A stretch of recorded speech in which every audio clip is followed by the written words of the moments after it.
बोले अनंतानंद सिद्ध परमेश्वर भगवान की, देवादिदेव मूलायक आदिनाथ भगवान की, देवादिदेव शासन नायक महावीर स्वामी की, आचार्य भगवंत कुंद कुंद स्वामी की, आचार्य भगवंत विराट सागर जी महाराज की, आचार्य भगवंत विशुद्ध सागर जी महाराज की, आचार्य गुरुवर नए चक्रवर्ती विभव सागर जी महाराज की।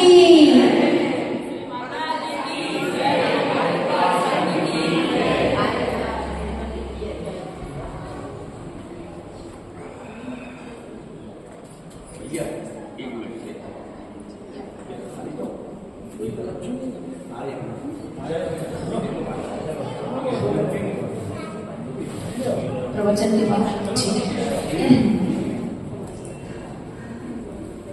प्रिय बंधुओं, आचार्य भगवंत कुंद कुंद स्वामी के चरणों में नतमस्तक होते हुए आज पुनः कुंद कुंद के स्वामी के भावों से न्याय अर्थात नए की व्यवस्था को समझने का पुरुषार्थ हम अपने सम्यक परिणामों के माध्यम से करेंगे। आचार्य भगवंत ने पूर्व की कारिकाओं के माध्यम से भूतार्थ नय और अभूतार्थ नय के विषय में हम सभी के लिए बताया था। आज पुनः आचार्य भगवंत व्यवहार नय और निश्चय नय का पात्र कौन है। अभी तक तो ट्रॉफी दिखा रहे थे, अब उस ट्रॉफी का पात्र कौन है, उस पात्र का लक्षण यहाँ पर बताने जा रहे हैं। कार्य नंबर 12 में हम सभी प्रवेश करेंगे। शुद्धो शुद्धादेशो शुद्धो शुद्धादेशो नायको परम भाव नायको परम भाव दरीसिहिं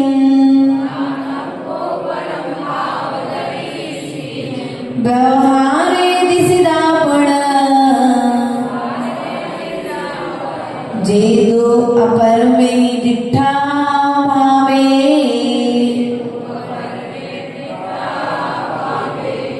अर्थात आचार्य भगवंत कहते हैं शुद्ध नए शुद्धादेशो शुद्ध नए का उपदेश करने वाला शुद्ध नए नायको अर्थात आचार्य भगवंत कहते हैं कि निश्चय नय से परम भावदर्शी हूं, वह परम शुद्ध नय तक पहुंच करके क्या होता है, श्रद्धावान पूर्ण ज्ञान और चारित्रवान हो गया है। कौन? जो शुद्ध नय से शुद्ध उपदेश के माध्यम से जो परम पद को प्राप्त हो गया है, परम भावदर्शी है, अर्थात श्रद्धावान ज्ञानवान और श्रद्धावान अर्थात पूर्ण श्रद्धा पूर्ण ज्ञान और पूर्ण चारित्र को जो प्राप्त हो चुका है, ऐसा जीव व्यवहार लेने व्यवहार देसिदा पूर्ण अर्थात व्यवहार द्वारा उपदेश करने योग्य है। जो अभी श्रद्धावान नहीं हुआ है, जो अभी ज्ञानवान नहीं हुआ है, निश्चय से जो पूर्णता को प्राप्त हो चुका है, वह उपदेश करने योग्य है। लेकिन व्यवहार नय की अपेक्षा से जो अभी पूर्ण ज्ञान को प्राप्त नहीं हुआ है, वह उपदेश अर्थात श्रद्धा को भी जो प्राप्त नहीं हुआ है, वह उपदेश करने के योग्य नहीं है। किसके योग्य नहीं है? अर्थात उपदेश करने के योग्य कौन है और किसके लिए उपदेश करना चाहिए?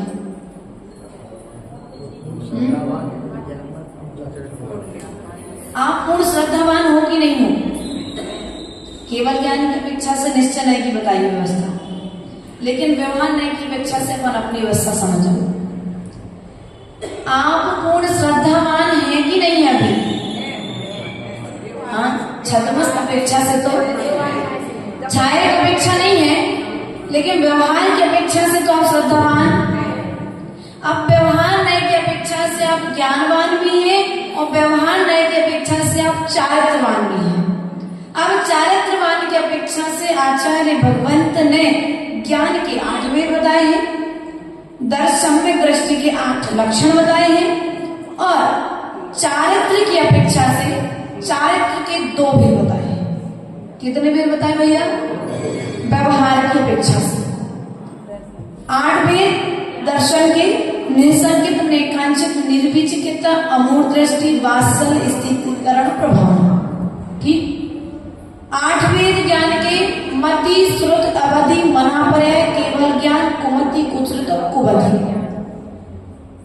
चारित्र के 2 भेद, सकल चारित्र और विकल चारित्र, देश प्रति और महाप्रति के भेद से चारित्र के 2 भेद बताए गए हैं।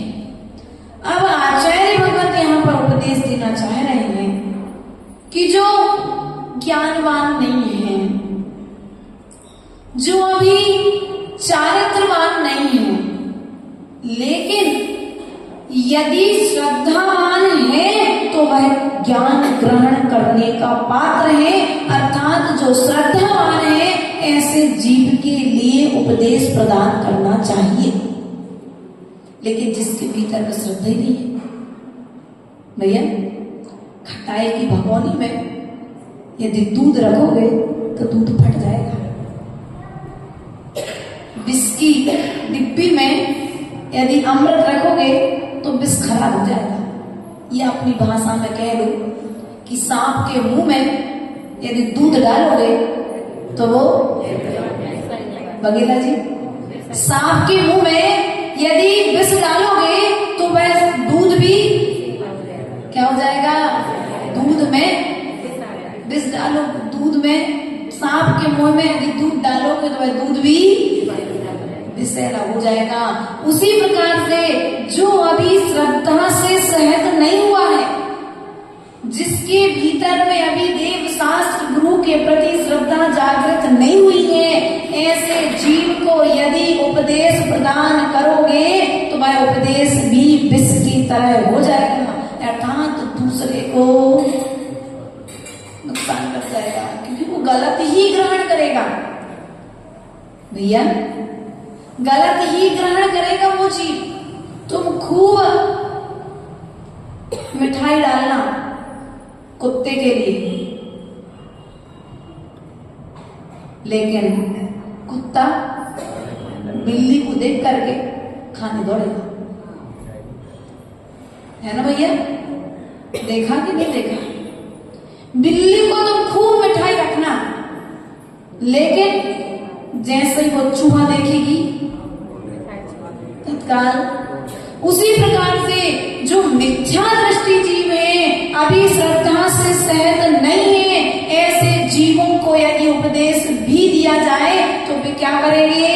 बाहर जाकर के वे अप्रभावना ही करेंगे, उनके मुख से कभी जिनवाणी की अच्छी बात। इसलिए आचार्य भगवंत ने जो नए व्यवहार नए और निश्चय नए के प्रति श्रद्धा रखने वाले नहीं है, ऐसे जीवों के लिए उपदेश देने के लिए भी मना।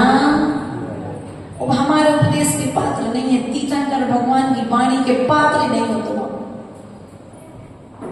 क्या कह रहे हैं? सांप का विष, बेचारा दूध भी है, नीम में शक्कर मिला दो, कितनी मिलाओगे? कितनी शक्कर मिला दो नीम में, लेकिन नीम उस शक्कर को भी कड़वा कर देती है। उसी प्रकार से जो अभव्य जीव हैं, जो मिथ्या दृष्टि जीव हैं, उन्हें कितने भी तुम समय साथ बना लो, कितने ही तुम स्व की व्यवस्था समझा लो, व्यवहार की व्यवस्था बता दो, निश्चय की व्यवस्था बता दो, लेकिन उन्हें समझ में आने वाली नहीं है। वो एक कहावत है ना बुंदेलखंड में, कुत्ता की पूंछ मुंगरिया में डालो, 12 साल बाद निकालो तो देखो। हमसे कहलवा लेते हो आप लोग, हंसी देते।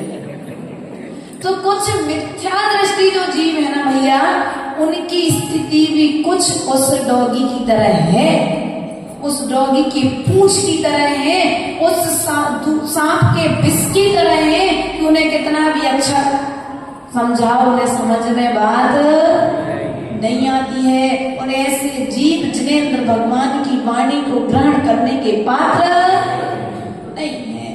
इसलिए प्रिय बंधु, प्रयास और पुरुषार्थ करो, पहले योग्यता देखो, फिर उपदेश प्रदान करो। यदि बिना योग्यता के उपदेश प्रदान करोगे तो तुम्हारा समय भी गया, समय बर्बाद हो गया, और तुम्हारे उपदेश देते समय सामने वाले ने, क्योंकि उसकी तो आदत है बुरा ग्रहण करने की, तो क्या करेगा?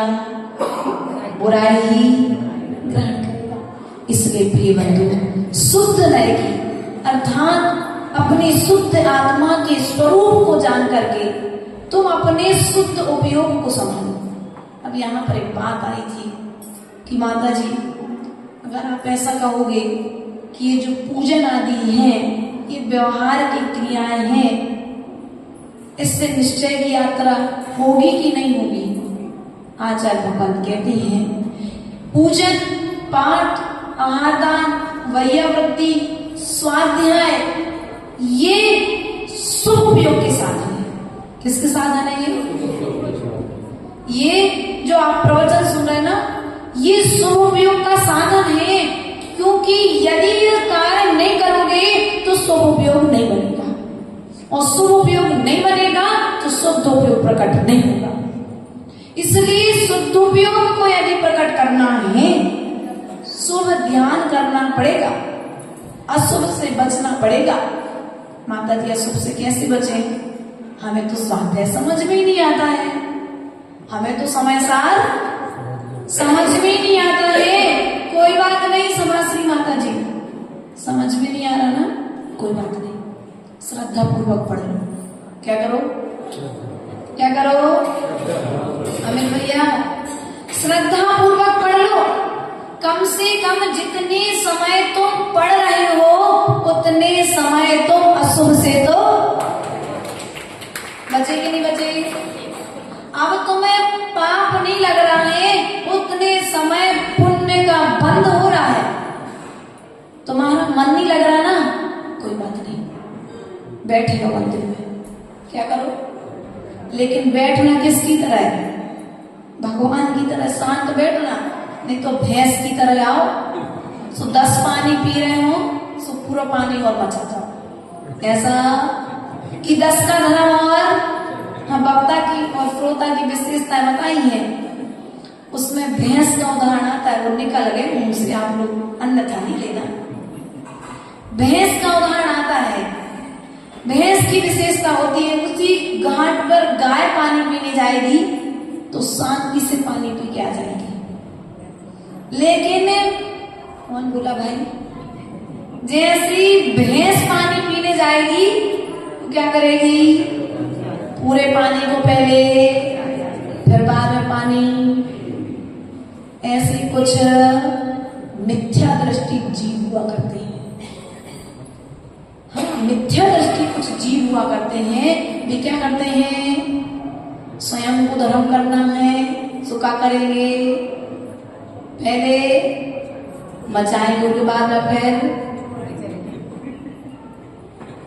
इसलिए देखो समय सार खुला है, लेकिन व्यवहार की बात आपको समझानी पड़ेगी, क्योंकि हमें आपको शुभ उपयोग में लगाना है। आप शुभ उपयोग से बच रहे हो। समय सार को सुन करके यदि तुम शुभ से बचे तो शुद्ध की प्राप्ति नहीं है। माता जी अब जब ध्यान ही करने से सिद्धि होती है तो पूजा करने से क्या फायदा? जिनवाणी के पन्ने पलटने से क्या फायदा? एकांत ले जाएंगी। समय सार सुनना, लेकिन शुभ को छोड़ना नहीं। ये सब शुभ के साधन है। द्रव्य धोना भी शुभ का साधन है, विधान करना भी शुभ का साधन है। क्योंकि जितने समय तुम विधान कर रहे हो, जितने समय तुम पूजा कर रहे हो, जितने समय आप प्रवचन सुन रहे हो, जितने समय आप पाठशाला पढ़ा रहे हो, उतने समय आप अपने केवल ज्ञान की तैयारी कर रहे हो। क्यों? कल जिनवाणियां जमा रहे थे, ऐसी अच्छी प्यारी नई नई जिनवाणियां बोरी में पैक कर दी किसी ने अज्ञान के उदय में। और जब बच्चों से खुलवाए तो बच्चे बोले माता जी थक गए। ऐसी जिनवाणियां निकली हैं उस बोरी में से, अच्छी प्रमाण सागर जी की, विभव सागर जी की, आचार्य देवनंदी महाराज जी, बहुत सारी। तो मैंने उन बच्चों से एक ही कहा, बोले माता जी थक गए। हमने बेटा बैठ जाओ थोड़ी देर। बैठ गए। बोले माता जी का हुई ऐसे करने से? हम अभी अलमारी में रखे हुए, तीसरा फिर पैक कर देंगे। कोई बात नहीं। हमने जिनवाणी की विनय कर ली, अर्थात अपने अज्ञान का नष्ट कर लिया और केवल ज्ञान की तैयारी कर ली।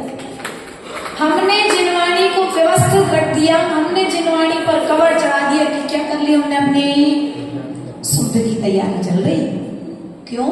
उपयोग शुभ में लगा है। क्योंकि श्रद्धा होगी तभी तुम्हारा मन जिनवाणी को उठाने का, रखने का, खोलने का होगा। जो मिथ्या दृष्टि जीव थे उनने तो जिनवाणियां जला दिया है। माताओं भैया, जो मिथ्या दृष्टि जीव थे उनने तो जिनवाणियां जलाई हैं। जो मिथ्या दृष्टि जीव थे उनने प्रतिमाएं फोड़ी हैं। यदि हम प्रतिमा विराजमान नहीं कर सकते तो जिनने विराजमान की है उस प्रतिमा के समक्ष यदि हाथ जोड़ ले तो सम्यक दर्शन हो जाएगा। ये मत सोचो कि ये प्रतिमा उनने रखी है तो हमें नमस्कार नहीं करना है। ये मत सोचो कि महिला मंडल चतुर्मास करा रही है तो हमें नहीं आना है। नहीं भैया, कमंडल पकड़ने की व्यवस्था भले ही महिला मंडल को दी गई है, लेकिन महिला मंडल के अलावा भी आप लोग पुण्य का अर्जन कर सकते कि नहीं कर सकते? भगवान के सामने पूजन करने वाला भक्त कोई भी हो सकता है, भले विराजमान करने वाला कोई एक हो। तुम्हारे कर्म की निर्जला कैसे हुई? अशुभ से निवृत्ति और शुभ में प्रवृत्ति। क्या कहा माता? अशुभ से निवृत्ति और शुभ में प्रवृत्ति का नाम ही है शुभ उपयोग, और शुभ उपयोग ही शुद्ध उपयोग की यात्रा कराएगा। पंचम काल में हम कहते हैं माता जी काल पंचम है, क्या करें हम? शुद्ध उपयोग तो होते ही नहीं है। समीर जी, पंचम काल में शुद्ध उपयोग नहीं होता है, आप भी जानते हो और हम भी जानते हैं। लेकिन शुभ उपयोग होता कि नहीं होता है? होता है ना। राजकुमार जी ने दुकान खोली है ना भैया, राजकुमार जी ने अब जब दुकान खोली और सामान लेकर के आए तो उन्होंने हिसाब लगाया कि इतने सामान से मैं कितना कमाऊंगा। मार्जिन आया लगभग 2-3-4 लाख का फायदा, एक 4 लाख मिनिमम राशि ले ली। अब जब दुकान खोली तो 4 लाख में से 3 लाख का फायदा हो गया। क्या हो गया?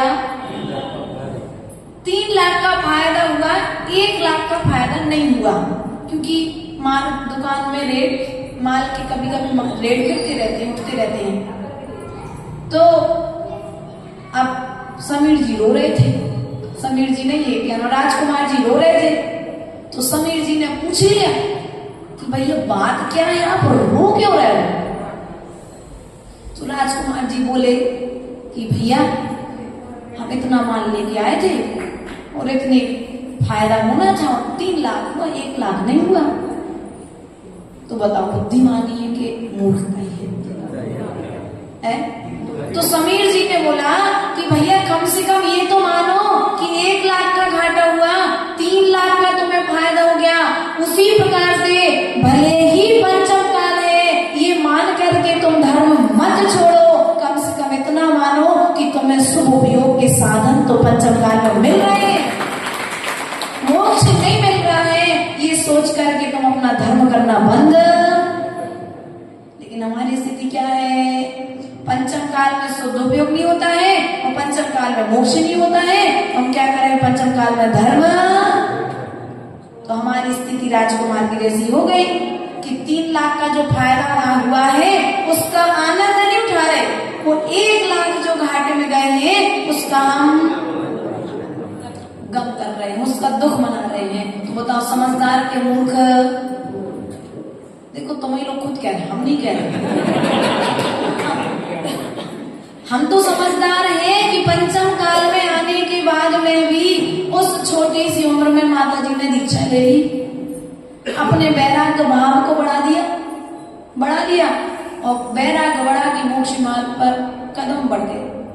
पंचम काल में भी मोक्ष की तैयारी होती है, पंचम काल में भी शुभ उपयोग होता है।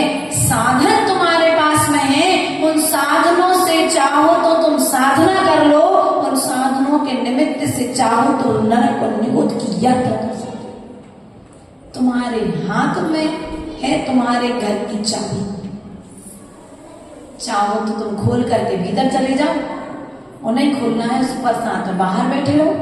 नुकसान किसका होगा भैया?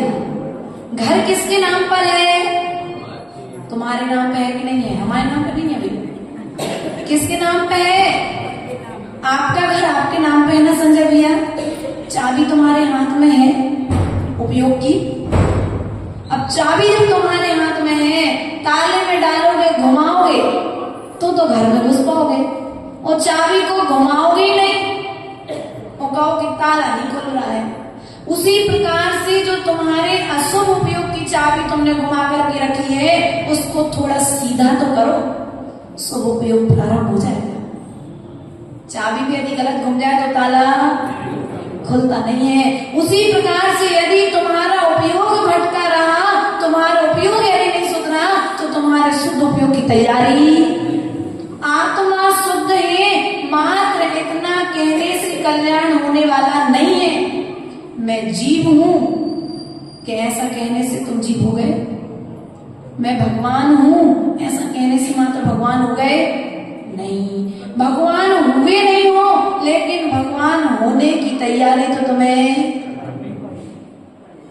शुद्ध उपयोग मात्र लिखने से नहीं होता है, करने से होता है। भोजन की थाली जलेबी लिखने से जलेबी तुम्हारे सामने आ गई क्या? नहीं आई ना, पुरुषार्थ करना पड़ता है ना। उसी प्रकार से जो चीजें होती है पंचम काल में, इस पंचम काल में हमें उन चीजों की तैयारी आज से करनी पड़ेगी। कल का भरोसा नहीं करो। जब बोली लगाते हो ना, सिद्धि भैया लगवाते हो, संगठन मंत्री जब बोली लगवाते हो तो क्या कहते हो? कल का भरोसा है ना, पल का भरोसा, कर ले दान जरा सा, कर ले दान जरा सा। उस समय आप वेद विज्ञान लगाओ, उस समय उधर पर वेद विज्ञान लगाओ कि कल का भरोसा नहीं है। तुम दान देने के लिए कल के भरोसे के लिए नहीं बैठ रहे हो। उसी प्रकार से अपने आत्म कल्याण के लिए भी कल का भरोसा करके मत बैठो। चाट खाई, चाट के खाई, कैसे खा के है? चम्मच से खाई। चम्मच चाटी थी कि बिना चाटी खाई? चाटी थी। चाट खाते हो ना, वेद विज्ञान कहीं दूर करने नहीं जाना आपको। भोजन किया, थाली भर के किया, थाली में से किया कि थाली से किया?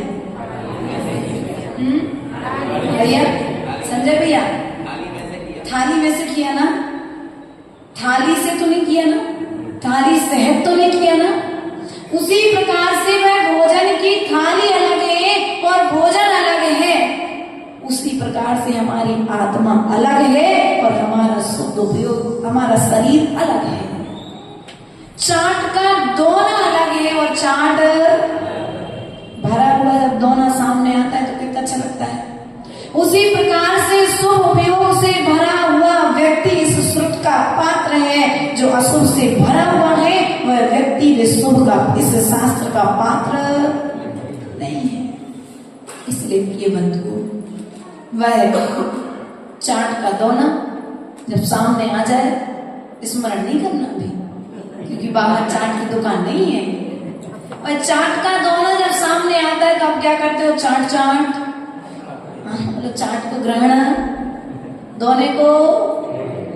उसी प्रकार से जो अशुभ उपयोग के साधन हैं, जिनसे हमारा ध्यान आर्त और रौद्र रूप परिवर्तित होता है, ऐसे साधनों को हटा दो, शुभ की तैयारी होगी और शुभ ही तुम्हें शुद्ध बनाने में सहयोगी बनेगा। प्रयास हमें स्वयं करना है। आचार्य भगवंत यहाँ पर यही चीज बता रहे हैं कि हम अनादिकाल से पात्र का ही चयन नहीं कर पाए। किसका चयन नहीं कर पाए? पात्र का चयन नहीं हुआ और बिना पात्र के हमने चीज रख दी तो क्या हुई? बर्बाद हुई। क्या हुई भैया? बर्बाद हो गई। जिस दुकान में तुम सामान रखने गए हो ना आशीष भैया, उस दुकान की छत को पहले देख लिया था अच्छे से? नहीं देखा? आजू बाजू के दीवार अच्छे से देख ली थी, नीचे की जमीन अच्छे से देख ली थी। यदि नहीं देखते तो क्या होता? बरसात के मौसम में माल पूरा। उसी प्रकार से आचार्य भगवान कह रहे हैं कि वर्तमान पंचम काल में यदि तुम शुद्धि की तैयारी चाहते हो तो पहले अपने आपस का, आजू बाजू का वातावरण व्यवस्थित मिलाओ, तब कहीं जाकर के तुम्हारा मन शुभ में लगेगा। और जब मन शुभ में लगेगा तो शुद्धि की तैयारी, शुद्धि की प्राप्ति होने में समय नहीं लगेगा। प्रिय बंधु, प्रयास और पुरुषार्थ हमको स्वयं ही करना पड़ेगा, क्योंकि राजा के महल में यदि नृत्यांगना की जगह पर रानी नृत्य करे तो शोभा को प्राप्त नहीं देती। उसी प्रकार से तुम्हारे उपयोग को संभालने के लिए हम जिलवाणी का सहारा लें तो ठीक है, लेकिन अन्यत्र यदि कोई संगीत का सहारा लें तो शोभा नहीं देता है। हमारा उपयोग और बिगड़ता है। आजकल स्थिति क्या है? फिल्मी भजनों पर, फिल्मी ध्वनि पर भजन चलने लगे तो मन कहाँ जाता है सीधा? जो फिल्म आपने देखी है आपको उपयोग सीधा वहीं पर, आप उपयोग की धारा से भटक कर किसी तो उस फिल्म के दृश्य आपके सामने, वो पिक्चर आपके सामने देखने लग जाती है।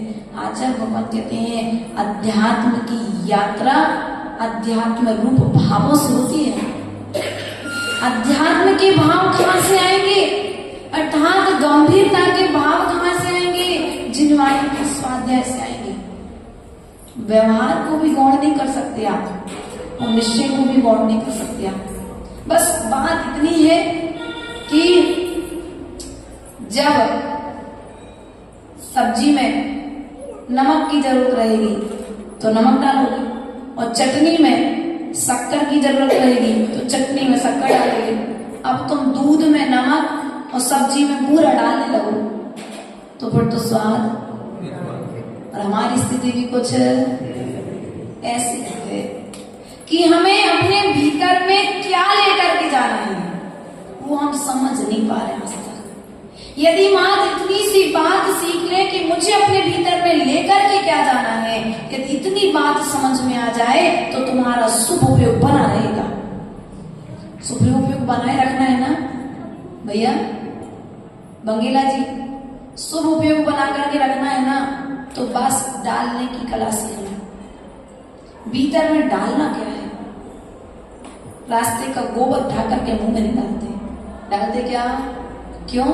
गंदा है, अभक्ष्य है, जीवों से सहत है, वह ग्रहण करने के योग्य। उसी प्रकार से जिस प्रकार से धरती का गोबर उठा करके अपने मुंह में नहीं डालते हो, उसी प्रकार से इधर उधर की बात उठा करके अपने दिमाग में क्यों डालते हो? फिर कहते हो कि तुम्हारे दिमाग में तो कचरा नहीं भूसा है, कहते ना गोबर भरो है। हाँ आजकल देखो जानते हैं, पहले के लोग ऐसा बोला करते थे, तो गोबर कहाँ से भरा है? कोई अलग से कोई इंजेक्शन से नहीं डाला बेटा। एक बच्चा मेरे पास आके पूछा माता जी गोबर कैसे डालते दिमाग में? मैंने बोला बेटा तेरे से ऐसा किसने बोला? बोले मैं पढ़ाई नहीं कर रहा था तो दादी बोले तेरे दिमाग में गोबर भरा है। तो माता जी गोबर कैसे भरते हैं? मैंने कहा तू ऐसा क्यों पूछ रहे? बोले मैं दादी के दिमाग में भी भर दूंगा। तो कहने का तात्पर्य है कि अर्थात तुम्हारा जो अज्ञान है, मिथ्यात्व से सहित जो तुम्हारा ज्ञान है, वह ज्ञान किसके समान है? उस गोबर के समान है। गोबर तो फिर भी जमीन को लीपने के काम में आ जाता है, लेकिन तुम्हारे जो विवाह परिणाम है वो किसी के काम में आने वाले। अब माता जी क्या करें हम? परिणाम तो खराब होते ही हैं। भैया संजय पढ़ुआ जी आ गए। परिणाम तो खराब होते ही हैं। हम परिवार के बीच में रह रहे हैं, समाज के बीच में रह रहे हैं, तो कोई चार अच्छी भी कहता है तो कोई चार बुरी भी कहता है। तुम कैसे संभाले अपने परिणाम को? तो बात कुछ ऐसी है। एक बार हुआ ऐसा कि किसी के घर पर मेहमान आने वाले थे। कौन आने वाले थे? अब रक्षाबंधन है, सबके घर पर मेहमान आने वाले हैं, सबकी बच्चियां आएंगी। अब हुआ ऐसा कि रिश्तेदार जब आने वाले थे तो उसी समय बिल्ली गंदगी कर गई। क्या कर गई? अब यदि हम हटाते हैं तो इतना समय नहीं, सामने वाला आने वाला है। अब बिल्ली गंदगी कर गई तो क्या करोगे तुम? सुनो, अब सामने वाले ने क्या किया कि फूल चढ़ाएंगे हमारे अध्यक्ष महोदय बिल्ली के। बिल्ली की गंदगी पर फूले चढ़ाना, वो एक राजा की कहानी अलग आती है, मिथ्या को कैसे चला। लेकिन यहाँ पर कहानी दूसरी है। अब सामने वाले ने वहां पर गंदगी कर दी है, तो उसका उपाय ये है कि फेंक नहीं पा रहे हो, तो वहां पर उसने क्या किया, रूम फ्रेशनर लगा दिया। क्या कर दिया, आजकल रूम फ्रेशनर आने लगे, रूम में लगा दो, छोटा सा चाहता है उसको लटका दो रूम में, किसी भी गंदगी रहे, बदबू रहे, बदबू नहीं आती, वो रूम फ्रेशनर उस बदबू को अपने से एडजस्ट कर लेता है। उसी प्रकार से कहने का तात्पर्य है, उस माता ने क्या कहा किया, उस समय जैसे ही बिल्ली ने गंदगी की, उसने एक सुगंधित अच्छी चंदन की अगरबत्ती निकाली और वहां पर लगा दी।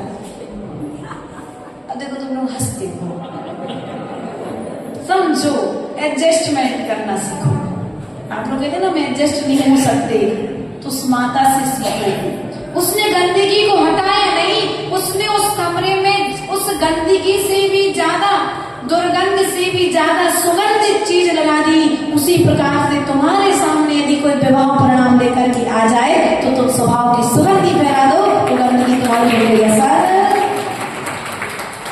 तुम अपने स्वभाव की सुगंधी फैलाओ, ना कि दूसरे को दोष देने। हमारी स्थिति क्या है, हम उस गंदगी की गंध से गंधित हो जाते ना। अब शुभ उपयोग चाहते हो तो लगेगा कैसे, अब पहले तुम्हारे परिणाम गंदे हो गए हैं, शुद्ध की यात्रा चाहिए ना, तो पहले तो यह जान लो कि मैं शुद्ध हूं, शुद्ध था और शुद्ध रहूंगा। ये जो परिणति चल रही है, ये कर्म के अनुरूप चल रही है। अब कर्म के जब अनुरूप चल रही है, तो मुझे कर्म के अनुरूप नहीं चलना है। और हम क्या करते हैं, कर्म के अनुरूप चल जाते हैं। और जब हम कर्म के अनुरूप चलते हैं, अर्थात हमारा कर्म बुरा आया और हमने बुरे भाव करना प्रारंभ, एक तो कर्म का उदय बुरा आया, तो तुम्हारे अशुभ परिणाम, और फिर तुमने बुरे भाव और कर लिए, तो बुरे भाव तुम्हारे लिए बुरी गति को देने वाले। इसलिए प्रिय बंधुओं, आचार्य भगवान निश्चय नए व्यवहार लय का पात्र का यहाँ पर लक्षण बता रहे हैं। तो आचार्य भगवंत कहते हैं कि जो शुभ उपयोग में लगा हुआ है, किसमें लगा हुआ है, जो शुभ उपयोग में लगा हुआ है, जो राग द्वेष से रहित है, निर्मल चारित्र के प्रति श्रद्धा रखने वाला है। किसके प्रति, चारित्र के प्रति, ज्ञान के प्रति और श्रद्धा रखने वाला जीव जो है, वह व्यवहार और निश्चय का पालन करता होगा, वह उसका उपदेश का पात्र है। तो इनसे रहत है, वह इस ध्वनि को सुनने के भी योग्य। क्या करते हो, घर से आए थे, वस्त्र कैसे पहन के आए, लक्ष्मी आ गई नखना तुमसे, सोले के वस्त्र लाई कि नहीं लाई, लाई ना, क्यों, चौका में बाहर देना पड़ेगा। और यदि लक्ष्मी ने सोला पहना और किसी बच्चे ने जाकर के धोखे से सेवा करके पुत्र ने छू लिया, थोड़ा सा चंचल है इसलिए उसका नाम है, यदि सेवाका के पुत्र ने छू लिया लक्ष्मी को, तो लक्ष्मी सच बताना उस समय तुम्हारी स्थिति क्या होगी, बोलो तो सबसे ज्यादा। लेकिन जो शुभ परिणामी जीव होगा वो क्रोध नहीं करेगा, उसे विभाव परिणाम उसे प्रभावित नहीं कर पाएंगे। वो ये विचार करेगा कोई बात नहीं, परिधान ही तो अशुद्ध हुए हैं, परिधानों के निमित्त से मुझे परिणाम अशुद्ध नहीं करना है। और जो मिथ्या दृष्टि जीव होगा, जो जिनवाणी को तत्व ज्ञान को नहीं जानता होगा, तो क्या विचार करेगा, तुमने हमें कपड़ा छू लिया, अशुद्ध कर दो भैया, तुम तो कभी अशुद्ध हो ही नहीं सकते थे, तुम तो जीव हो, शुद्ध हो, राग देश के निमित्त से वर्तमान पंचम काल में कर्मों के भोक्ता हो, बाकी तो तुम सबसे रहत हो, तुम तो कभी अशुद्ध। अब इसका परिणाम ये नहीं कि माता जी मैं जीव हूं तब बिना सुलह के पैंट शर्ट पहन के, ऐसा नहीं करना। यहाँ की व्यवस्था यहाँ पर समझना और भीतर में ध्यान रखना, जिस क्षेत्र की जो व्यवस्था है उसको उसके अनुरूप पालन करना। मूल में हमारा कहने का तात्पर्य ये है कि परिधानों के निमित्त से हम परिणाम बिगाड़ लेते हैं। जो परिणाम बिगाड़ते हैं वे अशुभ परिणाम हमें आर्तरौद्र ध्यान कराते हैं और आर्तरौद्र ध्यान हमें कुगतियों के दुख दिलाते हैं। ऐसे बिना सुलह मेरे खाने अच्छे गए तो नहीं कर सकते, अगर अच्छे गए गुस्सा नहीं ला रहे। देखो माताओं, तुम्हारे बहुत होशियार हो, सुनो, जहाँ हमसे कह रहे जरूर बिना सुलह में खा लें। तुम्हारे इतनी होशियार हो कि यदि शक्कर के डिब्बा में तनक शक्कर कम हो जाए तो 8 दिन पहले से कहने लगा कि भैया शक्कर खत्म हो गई, और 8 दिन तक शक्कर की चाय बनत रहे, डब्बा में शक्कर खत्म।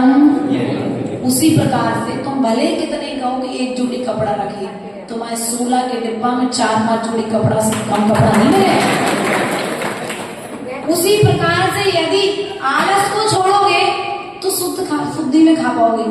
अब तुम आलस कर लो, प्रमाद कर लो, तो आचार्य भगवान कहते हैं कुशलेश्व नादरः प्रमादा। सर्वा सिद्धि ग्रंथ में कहा है कि कुशल कार्यों में अनादर करना ही तो प्रमाद है। अब तुमने अशुद्ध वस्त्रों में भोजन कर लिया, परिणाम तो शुद्ध कर लिए।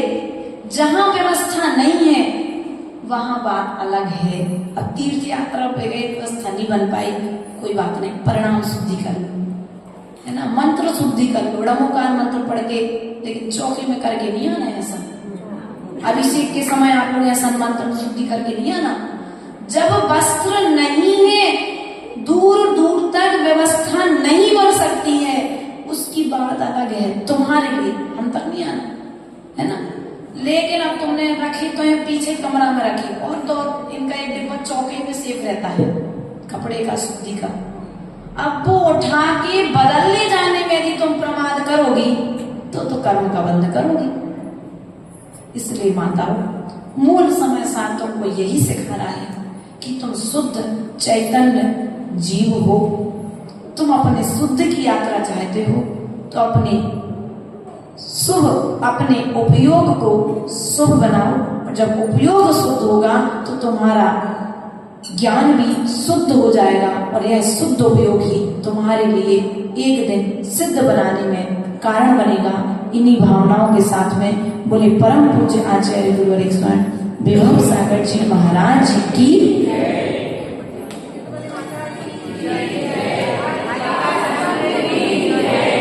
आज थोड़ी सी व्यवहार पर बात ज्यादा हो गई, ऐसा समझ में हमको भी ऐसा लग रहा था, लेकिन शुद्ध और शुद्धोपयोग पर बात करनी थी। तो हमें शुद्धोपयोग को किस प्रकार से शुद्ध करना है, वो फिटकरी हम आपको दे रहे थे, जो फिटकरी आपके जल को शुद्ध कर दे। यदि धूल पकड़ा देते तो फिर तो गंदा पानी था ही और हो जाता। इसलिए जहां जहां से लीकेज हो रहा था, हमने वो बातें बताकर के आपके ज्ञान को शुद्ध करने का प्रयास और कोशिश किया है।